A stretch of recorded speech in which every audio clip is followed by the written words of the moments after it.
Once upon a time, there lived a girl named Idara, who lived alone with her handsome father. Her mother died after giving birth to her, leaving her father with the sole responsibility of caring for her. For over 18 years, her father, a deacon, took good care of her, providing her with the best of everything in life. They spent so much time together, creating a bond that seemed to be unbreakable. Idara loved her father so much and never spent a day without seeing or talking to him. Ida finally gained admission into the university. Her campus was 2 hours away, and Idara could not stand the thought of being away from her father. But her father, Deacon, encouraged her, reminding her that education was important for her future. He promised to visit her often, and Idara was so happy knowing that her father never went back on his promises. She left for school and made new friends who made her time in school a pleasant experience. After several months away, Ida returned home to the shocker of her life. She walked into her father's mansion and was welcomed by a strange woman who introduced herself to her as her father's girlfriend. Idara stood there confused as her father walked up to her to welcome her home. He was so delighted to introduce Mezito, his daughter, who did not look happy to see another woman in their home. Idara forced a smile, trying to mask the storm brewing within her. She had always thought of her father as hers alone, a bond she believed was too sacred to be severed by just anyone. But Idara knew better than to show her displeasure in front of her father.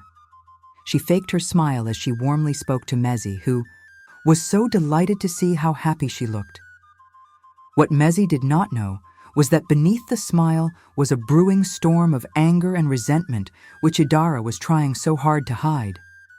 It felt as though her perfect world had been shattered into a million pieces as Idara felt betrayed by her father, who she never believed would ever love another woman. She felt betrayed, but vowed within herself to keep her feelings hidden. Idara watched Mezi closely, pretending to be cool with her. They watched television together and even sat on the couch talking and laughing for hours. Mezi thought that she had won Idara over. What she did not know was that Idara was waiting for the right moment to strike. The next morning, Idara joined Mezi in the kitchen to prepare breakfast.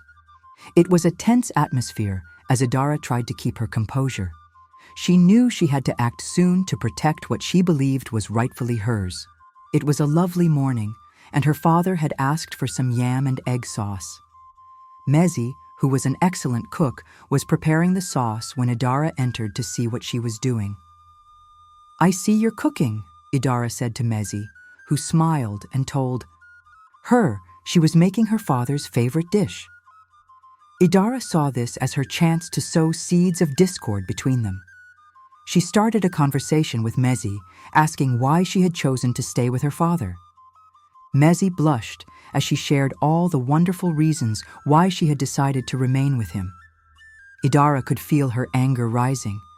She pretended to have just remembered something and excused herself from the kitchen. A few hours later, Mezi heard Deacon calling her. She rushed to him and saw he was holding some items. "Why did you steal from me?" Deacon asked Mezi, who stood confused, wondering what he meant. "What are you talking about?" Mezi asked, her voice trembling with confusion and fear. She stared at the items in Deacon's hands, which she had never seen before. "I don't know what you're talking about. I'm not a thief," she said. Deacon asked her why his items were in her bag. Mezi stood there bewildered, trying to explain that she wasn't a thief. Even Idara joined in to plead with her father, who threw Mezi out of his house and told her never to return. Mezi stood there, stunned, unable to comprehend what had just happened. All her pleading fell on deaf ears as Deacon made up his mind never to associate with a thief. Idara could hardly contain her joy. She pretended to be sad about the incident while rejoicing in her heart. Months passed, and Deacon moved on with his life, focusing solely on Idara, who was thrilled to have her father all to herself. However, loneliness began to creep into Deacon's life again. He met a woman named Sarah, a kind and gentle business consultant for a reputable company. Sarah was graceful and had a calm demeanor which quickly won Deacon over. When he introduced her to his daughter Idara, she greeted Sarah warmly, but in her mind, she was already planning her next move. One evening, Sarah decided to spend a few days at their home. She arrived and met Idara, who looked delighted to see her. Idara even prepared a delicious meal for her, and was so delighted to see how friendly she was to her. They spent hours discussing as Idara told Sarah so many wonderful things about her father. Days passed and things seemed to be moving on smoothly. Sarah could not help but tell her friends, who were so delighted to hear such positive things about Deacon and his daughter Idara. They had thought that Idara would be a problem and were relieved to hear how nice Idara was to her. Sarah felt that she was finally becoming a part of their family, but what she did not know was that Idara was working on a diabolical plan to ensure that she never ends up with her dear father. Late one night, Idara snuck into Sarah's room and rummaged through her belongings. She found a pair of clean panties carefully folded in her suitcase. Idara smiled, knowing exactly what to do with the panties. She took the panties and soaked them in the sea tank outside their home, ensuring that they were drenched in the foul-smelling water. Afterwards, Idara lightly rinsed the panties to keep the stench intact, but not immediately noticeable. Then, she carefully soaked the panties in a bucket and left it in her father's bathroom. Idara knew how much her father hated dirty women and knew that her plan would definitely work. She snuck out of the bathroom and retired to her room, patiently waiting for the drama to unfold. The next morning, as Deacon prepared to take a shower, he walked into the bathroom and was hit by the unbearable stench coming from the bucket. He froze, confused and horrified, as he noticed the soiled panties in the water. Shocked, he grabbed the bucket and rushed to find Sarah. "Are you a pig?" he asked Sarah, who looked at him, shocked. "Excuse me, how dare you call me a pig?" she said, as Deacon handed her the bucket. Deacon's face was red with anger as he thrust the bucket into Sarah's hand. "Explain this. What kind of a woman wears such a smelly and filthy panty, and how dare—" "You leave it in my bathroom?" he bellowed angrily. Sarah stared at the bucket in horror, the stench in her nose like a wave. Her voice trembled as she replied to Deacon, revealing that she had no idea whose panties they were. "These aren't mine," she said to Deacon, who shook his head in disbelief. "Don't insult my intelligence. This was in my bathroom, and you're the only one who's been using it besides me."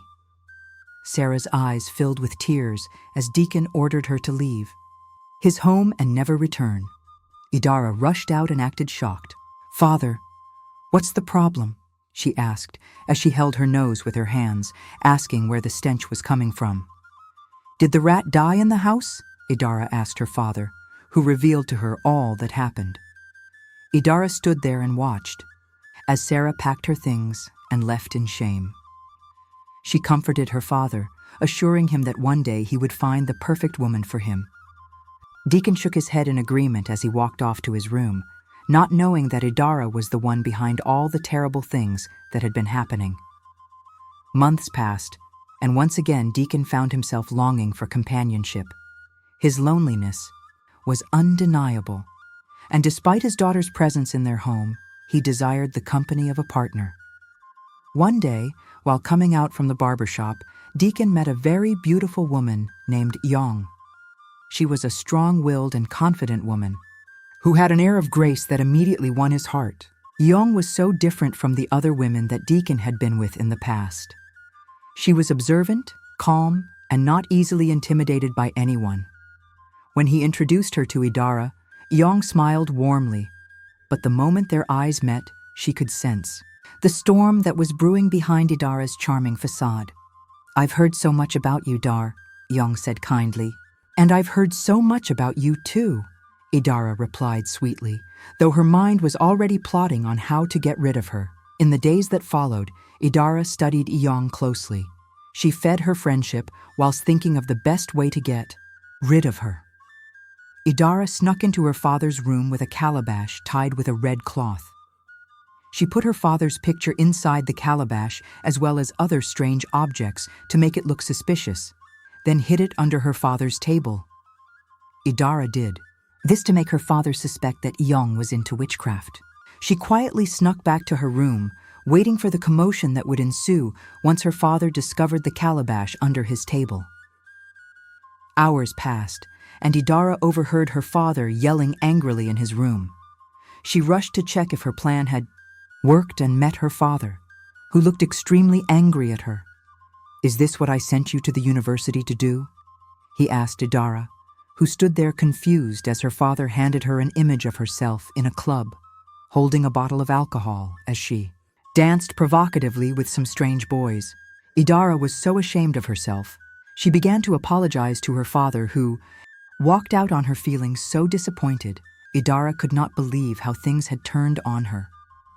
She looked under her father's table and realized that the calabash she placed under the table was nowhere to be found. Idara could not help but suspect that Yong had something to do with everything that just happened. She sat in her room confused when Yong walked in to check in on her. "Are you okay?" she asked gently. Idara looked at her with an angry scorn. "Why do you care if I'm okay?" she snapped, her voice sharp and condescending. Yong remained calm, her expression unshaken by Idara's hostility. "Because I care about your father, and by extension, I care about you. I can see that you're struggling with something. If there's anything I can do to help, please let me know," she said softly. Idara scoffed and folded her arms. "After what you just did, you have the effrontery to stand here and act all kind towards me? Soon enough, my father will see you for who you truly are," Idara said to Yong as she ordered her to leave her room. Yong quietly retreated, seeing how angry Idara was in that moment. A few hours later, Idara was walking past the kitchen when she realized that Yong had just prepared a pot of stew. She quietly snuck into the kitchen and poured a huge spoon of salt inside the stew and stirred it gently to dissolve the white particles of the salt. Idara quickly retreated to her room, waiting for the commotion to unfold. She heard a knock on her door as Yong came to inform her that dinner had been set. Idara gently walked to the dining table and met her father, who was already seated and ready to eat. Idara's eyes were now fixated on her father. She expected a frown, perhaps a wave of disgust, as the salty stew touched his tongue, but instead, Eden smiled broadly, looking genuinely pleased with the food. "This is delicious, Yong. I don't think I've ever tasted stew this good in my life," he exclaimed, taking another spoon of the food. Idara's jaw dropped. She could hardly believe what she was hearing. She had dumped an excessive amount of salt into the stew. How could he possibly be enjoying it? Doubt gnawed at her as she quickly reached for her own plate, scooping up a mouthful to taste. The moment the food hit her tongue, she gagged. The salt was overwhelming, burning her taste buds with its intensity. The food was practically inedible. She glanced at her father, who continued eating with visible delight, unaware of her shock and discomfort. In that moment, it dawned on her that Yong had served her the salty food, a different one from what her father was eating. Idara could not waste the food. Her father hated waste, and she could not let him know that something was wrong. Idara knew that her father would notice what she had done if she left her plate untouched and could not afford any form of suspicion. So, forcing a strained smile, Idara picked up her spoon and began to eat the salted stew, each bite feeling like a dreaded punishment. With every gulp, she fought the urge to spit it out, her throat tightening as she tried to swallow. Her eyes watered, but she kept going, determined not to let her father see that something was amiss. Yong, seated across the table, caught Idara's discomfort and softly raised an eyebrow but said nothing, her expression remaining neutral. As the dinner drew to a close, Idara pushed back her plate, her stomach churning from the excessive salt. She could barely keep the food down, and her lips felt dry and parched. Meanwhile, Eden leaned back in his chair, a look of satisfaction on his face as he finished up his meal. "That was truly delicious, Yang," he said, wiping his mouth with a napkin. "I'm glad you cooked tonight. You're becoming quite the excellent cook." Idara's face flushed with a mix of anger and humiliation. This plan, like so many others, had backfired spectacularly. She had hoped to ruin Yang's evening, but instead, she was the one left with a bitter taste in her mouth. As she rose from the table, she cast one last glare at Yang, who met her gaze with a strange smile. It was clear to Idara that her efforts to drive Yang away were only digging her deeper into trouble. She made her way to her room, her stomach aching and pride wounded. Idara knew that she was facing an uphill battle, and the stakes were getting higher with each failed attempt. The next morning, Idara sat up in her room thinking of her next plan. She could not let Yang win in her game and had to do something about it, and fast. She went through Yang's bag and came across her health card. Idara realized that Yang was asthmatic and knew that she hadn't told her father about it. Idara knew, all too well, that her father would never want to be with a woman who suffered from asthma. The condition had taken a heavy toll on him, as it was the same illness that claimed her mother's life shortly after Idara was born. The pain of that loss had shaped much of her father's decisions, and Idara was certain that her father would avoid anything that reminded him of her mother's death, so Idara came up with a plan to expose Yang. She lit a candle and left it on the table in her father's bedroom. Idara believed that the smoke from the candle would trigger an attack capable of exposing Yang for who she truly was. She quickly left the house to avoid any form of suspicion and went to her friend's house, who lived a few minutes away. Idara was so confident that the smoke from the candle would create enough discomfort for Yang to reveal her hidden secrets. In her mind, this would be the final blow to remove Yang from her father's life. What she did not know was that her plan was about to backfire in the worst way possible. Idara received the call from an unknown number that her father was rushed to the hospital. Terrified, she quickly rushed to the hospital and met her father, whose face and body was now badly burned. The candle that she left on the table started a huge fire that engulfed their entire home. The curtain in the room, pushed back by the wind, caught up to the fire that began to spread around the house. Her father, Deacon, smelling the smoke, rushed in to check what was happening and met Yang collapsed on the floor close to the raging fire. He quickly rushed to save her as the fire caught up with him and engulfed part of his clothing. Despite the pain and danger, Deacon shielded Yang with his own body, dragging her out of the house. By the time he managed to escape the flame, he had sustained severe burns on his face and body. At the hospital, Idara stood frozen at the sight of her father wrapped in bandages, his face marked with burns. Guilt consumed her as she realized the full extent of her actions. The plan she had so carefully crafted had nearly cost her father's life. Yang, who had suffered an asthma attack during the ordeal, was also being treated. She lay on the hospital bed, alive all thanks to Deacon who saved her dear life. Idara stood there shaking as the weight of her guilt pressed down on her. She watched as the doctors struggled to save Deacon's life. Idara looked at her father, who was now covered in bandages. "Ida," he began, his eyes filled with a mixture of pain and disappointment. "Why did you do this to us?" Tears streamed down Idara's face as she fell to her knees and began to plead for forgiveness. "Father, I didn't mean for you to go this far. I just wanted her gone. I thought if you knew about her asthma, you'd send her away. I wanted things to go back to the way they were, just you and me." Deacon closed his eyes, his face etched with heartbreak. "You let your jealousy blind you, Idara. You could have lost me today. Was that what it was? Your hatred for Yang so great that you'd risk everything?" Idara sobbed uncontrollably, unable to find the words to respond. She looked over at Yang, who was still unconscious. The reality of what she had done hit her so hard as she realized that she had endangered not just her father's life, but an innocent woman who had done nothing but care for her father. Hours passed, and Yang finally opened her eyes. When she saw Idara sitting in a corner of the room, her face streaked with tears, she managed a weak smile, despite the pain that she was going through. "You're still here," Yang said softly. "I thought you'd be long gone by now." Idara looked up, ashamed. "I don't know how to face you. I don't know how to fix this." "You can start by telling the truth," Yang replied, her voice calm but firm. "Not just to me, but to your father. He deserves to know everything." Idara nodded, slowly, wiping her tears. She turned to her father, Deacon, who was watching the exchange silently. Taking a deep breath, she confessed everything to him.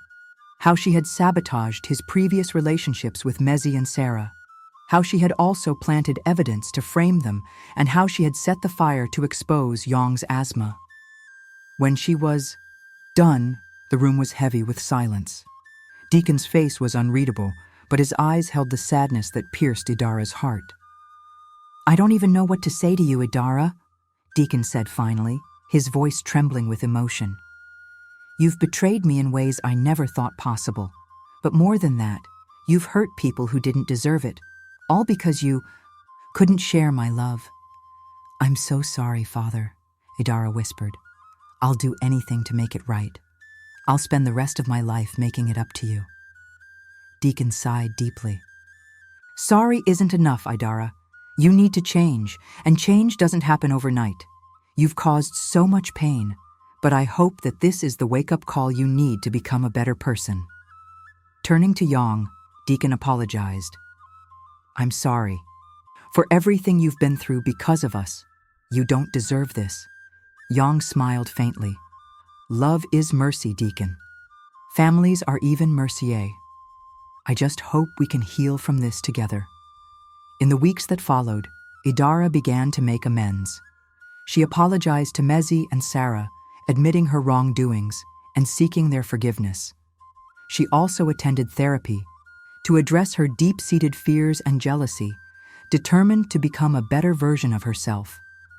Though scars from the fire remained, they served as a reminder of the cost of Idara's actions. Over time, she began to rebuild her relationship with her father and slowly regained Yang's trust. For the first time in her life, Idara understood that love was not something to be hoarded or controlled. It was something to be shared, something that grew stronger the more it was given. With that realization, she found a sense of peace that she had not known before. The lesson to be learned from this story is that jealousy and selfishness can destroy not only others, but also yourself.